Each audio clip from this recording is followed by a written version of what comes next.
بسم اللہ الرحمن الرحیم۔ السلام علیکم دوستوں، کیسے آپ سب؟ امید کرتا ہوں خیریت سے ہوں گے۔ میں ایم علی آپ سبھی کا حیدری اسٹڈی پوائنٹ یوٹیوب چینل پہ خیر مقدم کرتا ہوں۔ آج کے اپنی اس کلاس میں ہم اتر پردیش کے مقابلہ جاتی امتحان میں پوچھے گئے اردو کے اہم سوالات کو ڈسکس کریں گے۔ آپ ہماری اس کلاس کو لائک کیجئے، شیئر کیجئے، حیدری اسٹڈی پوائنٹ کو ضرور سبسکرائب کیجئے۔ آج کا ہمارا پہلا سوال دعویٰ اور دلیل پر مبنی ہے۔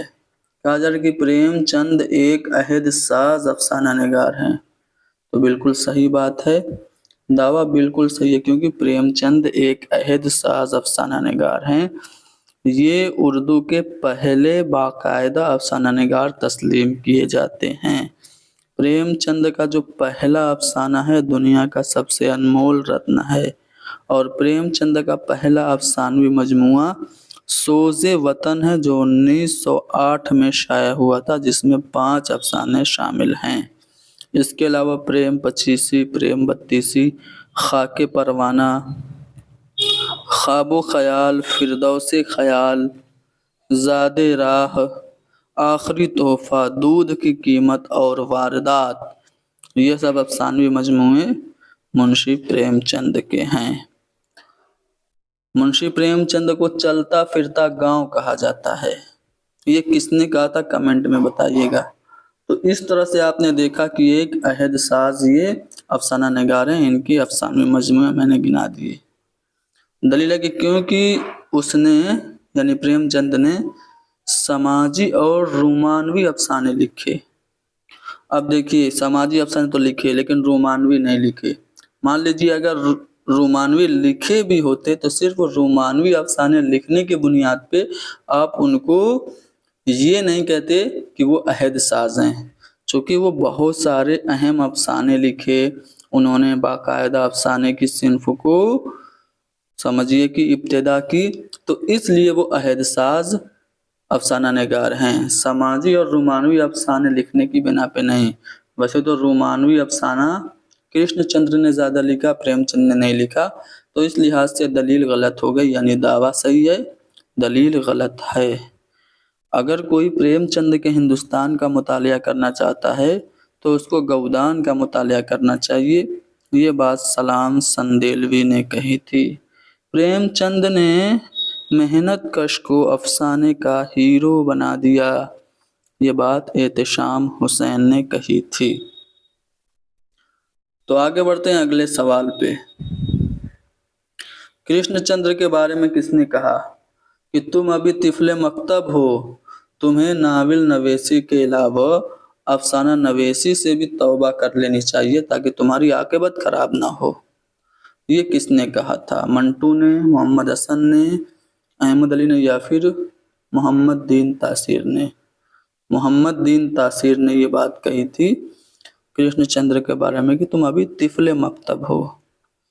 اب محمد دین تاثیر کو یاد کریے، لندن میں کچھ ہندوستانی طلبہ جو نانکنگ ریسٹورنٹ میں جمع ہوئے تھے اور ترقی پسند تحریک کی پہلی مینیفیسٹو یا پھر منشور تیار کیے تھے، ان میں سجاد ظہیر، ملک راج جانن، ڈاکٹر جیوتی گھوش وغیرہ تھے، ان میں سے ایک محمد دین تاثیر بھی تھے۔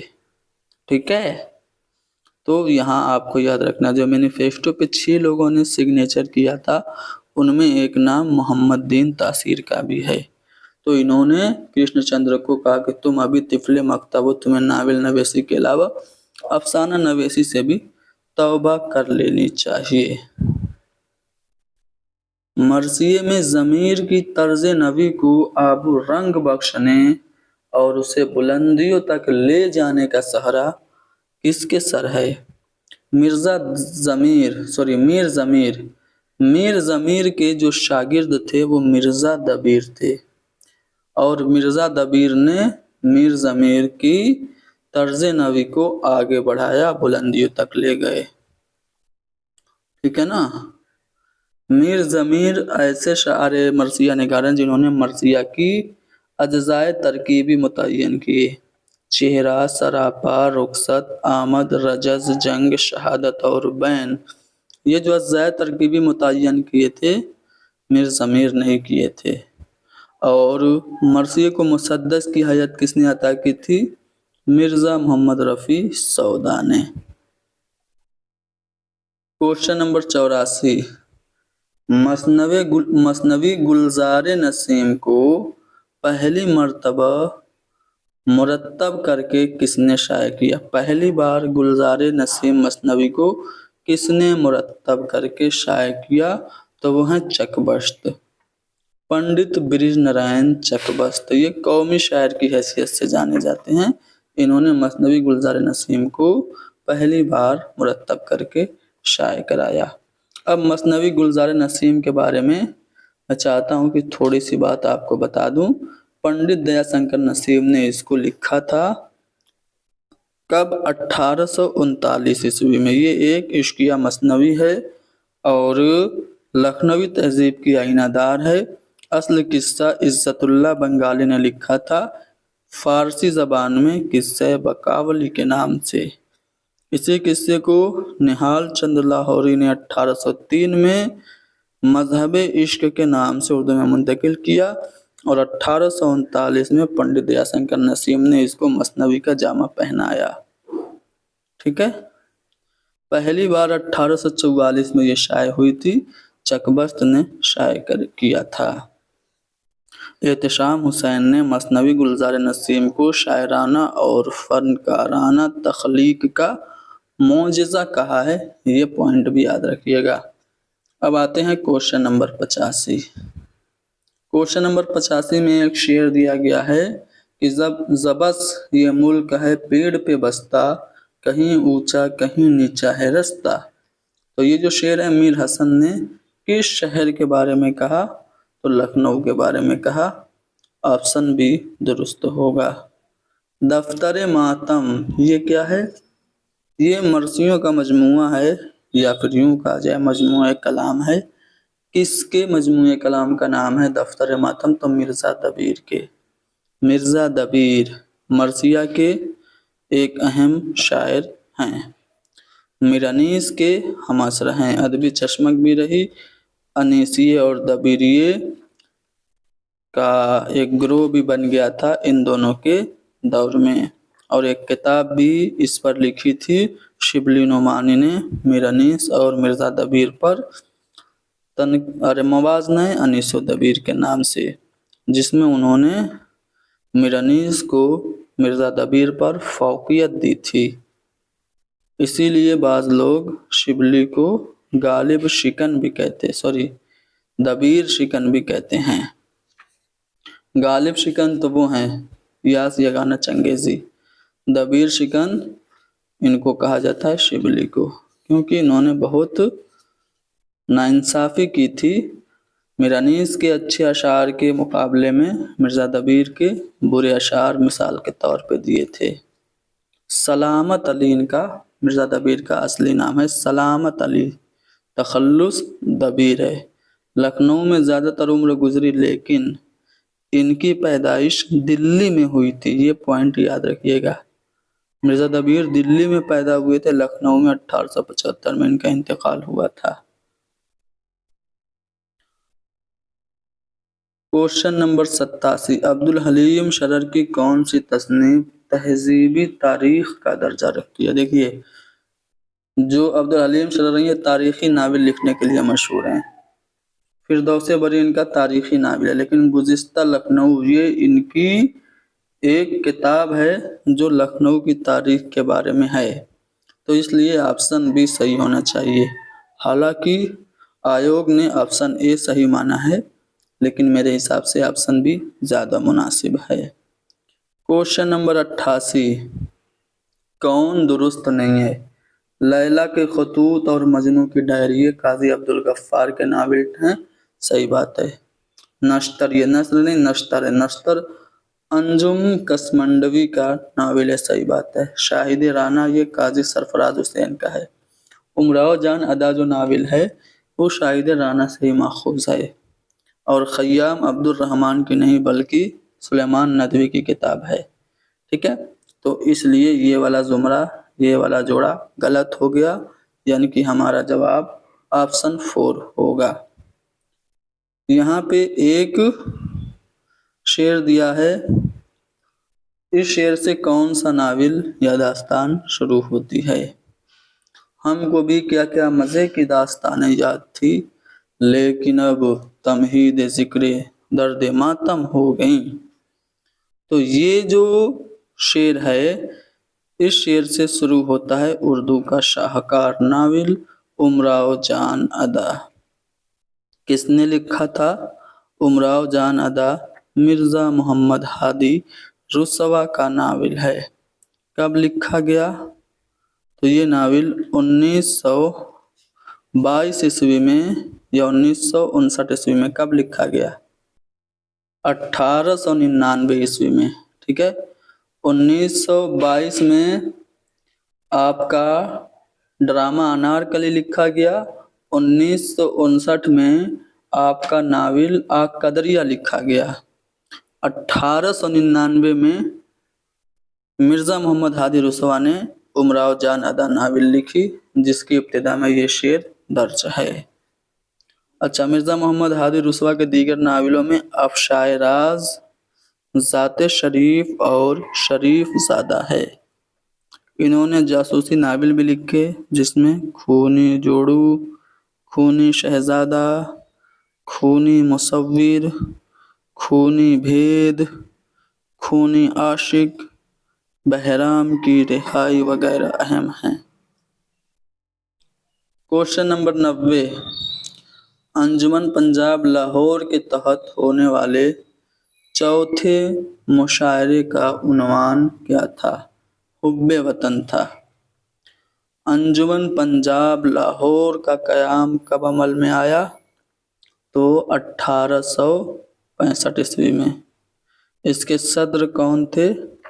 جناب لائٹنر صاحب تھے۔ اور اس انجمن میں جو دو اہم نام ہیں وہ ہیں محمد حسین آزاد اور خواجہ الطاف حسین حالی۔ انہوں نے انجمن پنجاب لاہور کے تحت مشاعرے کروائے اور اس طرح سے باقاعدہ طور سے جدید اردو نظم کا آغاز ہوا۔ حالی نے اس مشاعرے میں 4 نظمیں پڑھی، ٹھیک ہے، 4 مشاعروں میں شرکت کی اور الگ الگ مشاعروں میں الگ الگ نظمیں پڑھی۔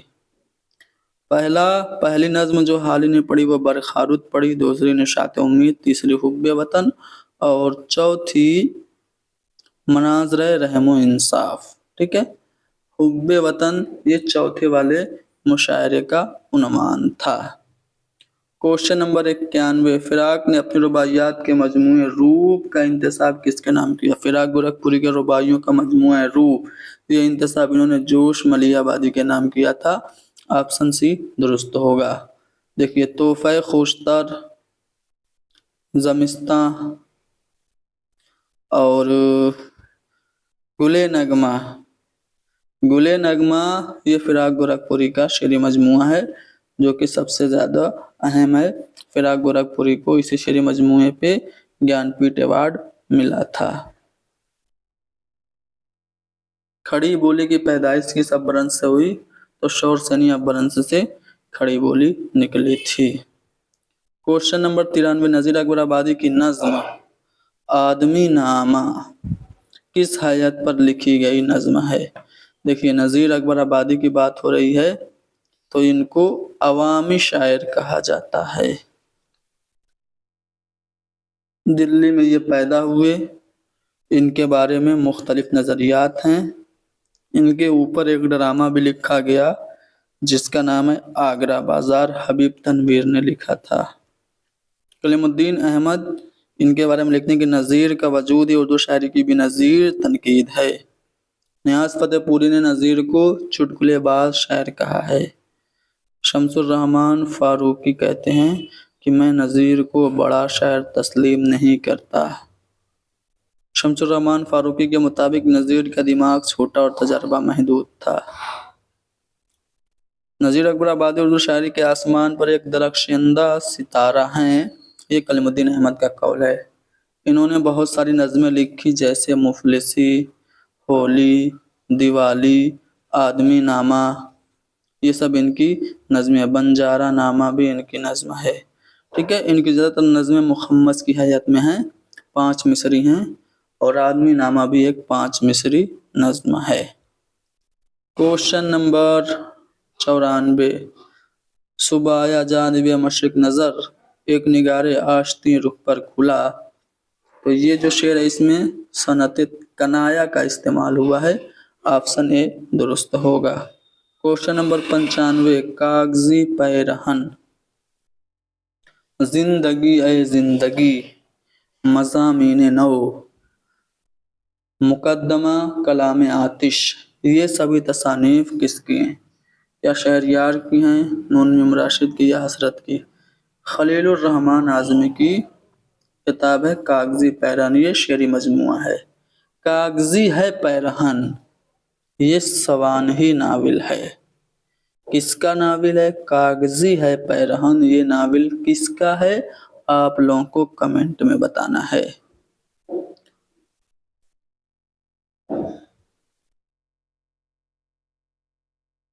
شعر ہے کہ فضا تبسم صبح بہار تھی لیکن پہنچ کے منزل جانا پہ آنکھ بھر آئی.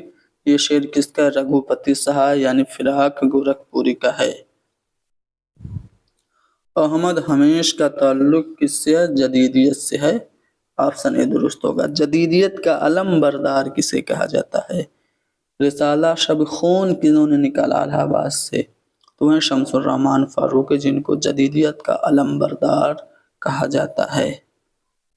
حلقہ ارباب ذوق کا ابتدائی نام کیا تھا؟ مجلس داستان گویاں یا بزم داستان گویاں؟ یہ حلقہ ارباب ذوق کا پرانا نام تھا. 1939 عیسوی میں اس کا قیام عمل میں آیا. نصیر جامعی کے گھر. میرا جی, نون میم راشد وغیرہ اس سے وابستہ اہم شعراء ہیں. مخدوم کے پہلے شعری مجموعے کا کیا نام ہے؟ سرخ سویرا نام ہے. کس سن میں شائع ہوا یہ آپ سے پوچھا جا رہا ہے. مخدوم کا جو پہلا شعری مجموعہ ہے سرخ سویرا, وہ 1942 میں, 1943 میں, 1940 میں, یا پھر 1944 میں. کب شائع ہوا تھا؟ تو یہ 1944 عیسوی میں شائع ہوا تھا. مخدوم کی دیگر اہم تصانیف کون کون سی ہیں؟ یہ بھی آپ لوگوں سے پوچھا جا سکتا ہے, تو غور سے سنیے گا. میں مخدوم سے متعلق کچھ اہم باتیں بتانے والا ہوں. مخدوم کو اشتراکیت کا امام کہا جاتا ہے. ان کا پورا نام ابو سعید محمد مخدوم محی الدین حضری تھا. حیدرآباد میں ایک گاؤں 1908 میں حیدرآباد کے ایک گاؤں میں پیدا ہوئے اور 1939 میں دلی میں انتقال ہوا, اور ان کی قبرستان حیدرآباد میں ہے. ان کی تصانیف کی بات کریں تو سرخ سویرا, جیسا کہ میں نے بتایا, پہلا شعری مجموعہ 1944 میں شائع ہوا. ان کا دوسرے شعری مجموعے کا نام ہے گل تر, 1961 میں شائع ہوا, اور تیسرا بساط رقص ہے جو کہ 1966 میں شائع ہوا. چاند تاروں کا بن ان کی سب سے مشہور نظم ہے. اس کے علاوہ حویلی بھی ان کی نظم ہے. انقلاب بھی ان کی ایک مشہور نظم کا نام ہے. آج کا آخری سوال, حالی کی شہرۂ آفاق تصنیف جس کا نام ہے مسدس مد و جزر اسلام, جو کہ مسدس حالی کے نام سے بھی جانی جاتی ہے, آپ کو بتانا یہ ہے کہ کس سن میں لکھی گئی, کس کی فرمائش پر لکھی گئی, یہ میں آپ کو بتا دیتا ہوں. سر سید احمد خان کی فرمائش پر لکھی گئی, اور سر سید احمد خان کو اس پہ بڑا ناز بھی تھا. وہ کہتے تھے کہ اگر محشر میں خدا پوچھے گا کہ دنیا سے کیا لائے ہو, تو میں کہوں گا حالی سے مسدس لکھوائیے. مسدس حالی یعنی مسدس مد و جزر اسلام, یہ 1879 عیسوی میں لکھی گئی سر سید احمد خان کی فرمائش پر. حالی کی تصانیف کی بات ہو رہی ہے تو ان کی کچھ اور اہم تصانیف میں مجالس النساء 1874 میں شائع ہوئی, مضامین حالی 1881 میں شائع ہوا, حیات سعدی، یہ شیخ سعدی کی سوانح حیات 1886 میں لکھی گئی۔ یادگار غالب 1897 میں، حیات جاوید 1901 میں شائع ہوئی، اور اس کے علاوہ مقدمہ شعر و شاعری 1893 میں لکھی گئی، اور انہوں نے کچھ اور اہم نظمیں لکھی جن میں کلمۃ الحق، مناجات بیوہ، چپ کی داد، حقوق اولاد، شکوہ ہند، اور قوم کی پاسداری، تعصب و انصاف، خود ستائی، یہ سب اہم ہیں۔ ٹھیک ہے، تو مسدس مد و جزر اسلام 1879 میں لکھی گئی، آپ سبھی کو پتہ ہے۔ حالی نے جو تنقیدی نظریات دیے، ان کی کتاب مقدمہ شعر و شاعری میں دیکھنے کو ملتے ہیں۔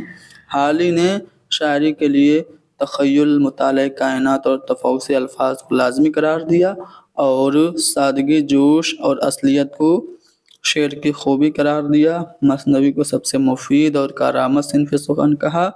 قصیدہ اور غزل کو جھوٹ اور خوشامد سے لبریز بتایا، اور حالی کے مطابق مرثیہ کے ذریعے اخلاق کی بہترین تعلیم دی جا سکتی ہے۔ ٹھیک ہے، تو آج کے لیے اتنا ہی بس۔